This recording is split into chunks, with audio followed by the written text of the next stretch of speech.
आइए कुछ प्रश्नों को हल करते हैं। पहला क्वेश्चन है, एक अवतल दर्पण की फोकस दूरी 5 सेंटीमीटर है, इसके सामने 10 सेमी दूरी पर रखी वस्तु का प्रतिबिंब कहां पर बनेगा? क्या यह वास्तविक होगा? देखिए क्या क्या चीज दी गई है, पहले इसको डिस्कस कर लेते हैं। तो यहाँ फोकस दूरी 5 सेमी दिया गया है, अर्थात f बराबर 5 सेमी। अब देखिए यहाँ f का मान हमने सिर्फ 5 सेमी लिखा ना, प्लस माइनस से कुछ ज्यादा नहीं। तो फिर देखते हैं कि दर्पण कैसा है।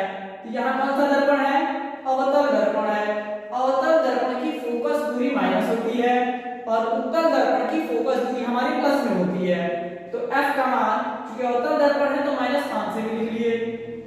अब u की वैल्यू देखते हैं। u क्या है? इसके सामने 10 सेमी दूरी पर रखी वस्तु है।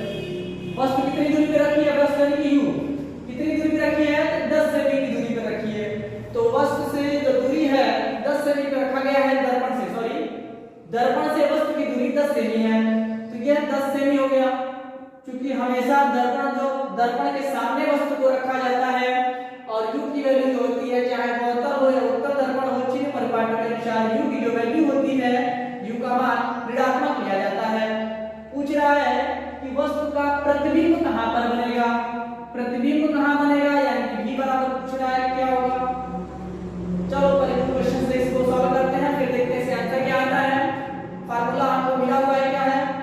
1/v प्लस 1/u बराबर 1/f। ये हमारा फार्मूला है। हमारी v की वैल्यू पूछी जा रही है, अर्थात 1/v बराबर 1/f माइनस 1/u। अब हम क्या मान रखते हैं? ये हो जाएगा 1/f की वैल्यू -5 है और u की वैल्यू -10 दिया गया है। इसको सॉल्व करते हैं। 1 ये माइनस आगे लेके आते हैं, 5 यहाँ माइनस माइनस प्लस हो जाएगा, 1/10 हल करते हैं। ये हो जाएगा 5 और 10 का एलसीएम 10, 5 दूनी 10, 2 कम में 2 प्लस 10 कम में 10 यानी कि 1। तो यहाँ हो जाएगा हमारा -1/10। यहाँ आप 1/v लिखते रहिए। 1/v की जो वैल्यू है इतना ही है, अर्थात हमारी जो v की वैल्यू निकल के आएगी कितनी आएगी? -10 सेंटीमीटर आया। क्योंकि v की वैल्यू ऋणात्मक चिन्ह है। कैसा है भाई चिन्ह? ऋणात्मक है, तो v का मान ऋणात्मक है, अतः यहां प्रतिबिंब क्या करें? कैसा प्रतिबिंब है? यह वास्तविक होगा, तो ऋणात्मक है, अतः प्रतिबिंब वास्तविक होगा। प्रतिबिंब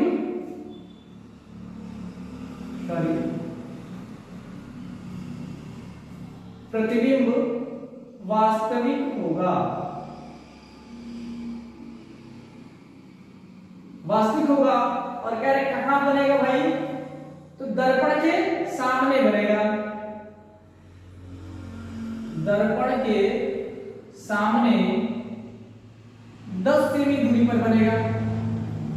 10 सेमी की दूरी पर बनेगा। आशा है कि आपको समझ में आया होगा। v का मान ऋणात्मक है, ऋणात्मक मान बताता है कि प्रतिबिंब हमारा वास्तविक बन रहा है और दर्पण के सामने बन रहा है 10 सेंटीमीटर की दूरी पर। अगला क्वेश्चन है हमारा, निर्वात में प्रकाश की चाल 3×10⁸ मीटर प्रति सेकंड है। यदि कांच का अपवर्तनांक 3/2 हो तो कांच में प्रकाश की चाल ज्ञात कीजिए। कांच में प्रकाश की चाल पूछ रहा है, क्या होगा? हम क्या जानते हैं बाबू? अपवर्तनांक बराबर माध्यम एक में प्रकाश की चाल बटा माध्यम 2 में प्रकाश की चाल। माध्यम 2 में प्रकाश की चाल। अपवर्तनांक कितना दिया है बाबू? तो अपवर्तनांक दे रहा है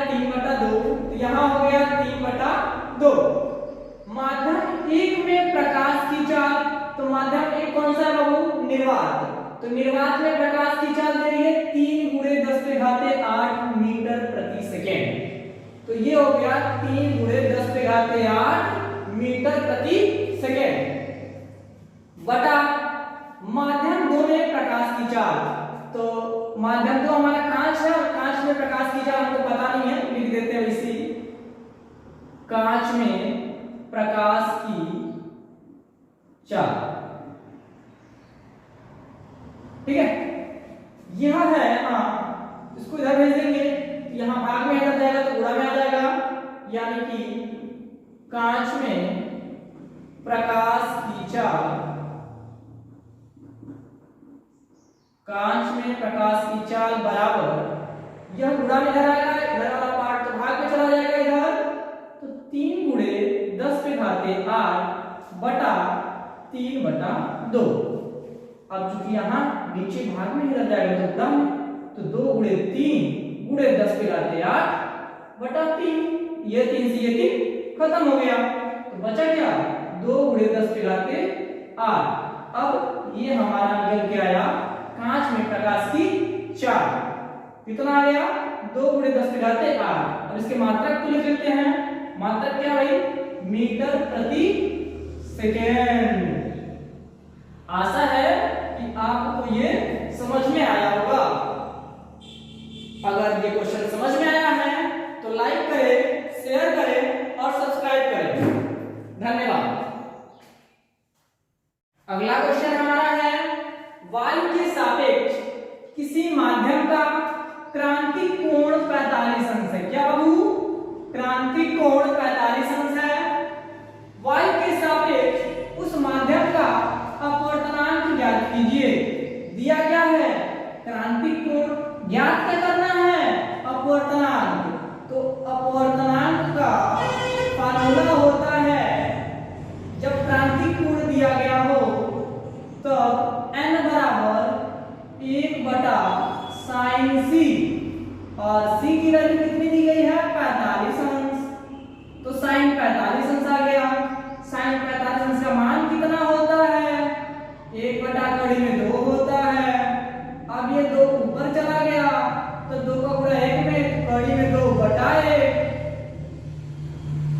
अब भाग 1 से देंगे, किसी संख्या में 1 से भाग देते हैं तो संख्या वही आती है, कड़ी में 2 हो गया, कड़ी में 2 हो गया तो कड़ी में 2 की वैल्यू कितनी होती है तो 1.414, कड़ी में 2 का मान होता है 1.414। तो यह हमारा n की वैल्यू निकल गई, यानी कि जो माध्यम का अपवर्तनांक होगा वह कितना होगा 1.414।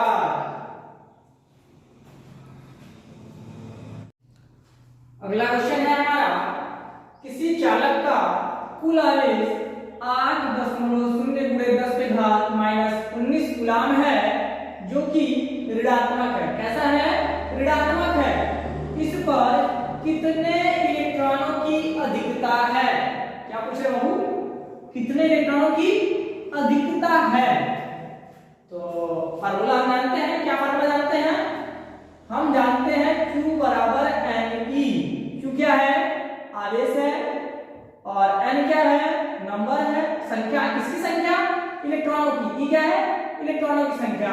तो N हमको पता करना है, क्या बताइए अधिकता पता करनी है ना, इलेक्ट्रॉनों की अधिकता पता करनी है। तो इलेक्ट्रॉनों की अधिकता यानी कि कितना इलेक्ट्रॉन है, तो नंबर ऑफ इलेक्ट्रॉन पता करना है ना, तो N पता करना है। तो N बराबर क्या हो जाएगा Q बटा, यहाँ गुणा में है इधर जाएगा तो भाग में, तो Q बटा E। Q की वैल्यू कितनी दी गई है, दिया गया है 8.0 गुणे 10 पे घाते -19। कैसा है ऋणात्मक है यानी कि माइनस, बटा इलेक्ट्रॉन पे आवेश कितना होता है, इलेक्ट्रॉन पे आवेश -1.6 गुणे 10 पे घात -19 कूलाम होता है। अब ये देखो जितना यहाँ उतना यहाँ, यह माइनस ये माइनस खत्म, दशमलव बराबर अंकों पे है तो दशमलव भी खत्म। तो हमारे पास अंक क्या बता 80 बटा 16, 80 बटा 16, 16 में 16 बचे 80, यानी कितना आ गया 5। n की वैल्यू कितनी आई 5 यानी कि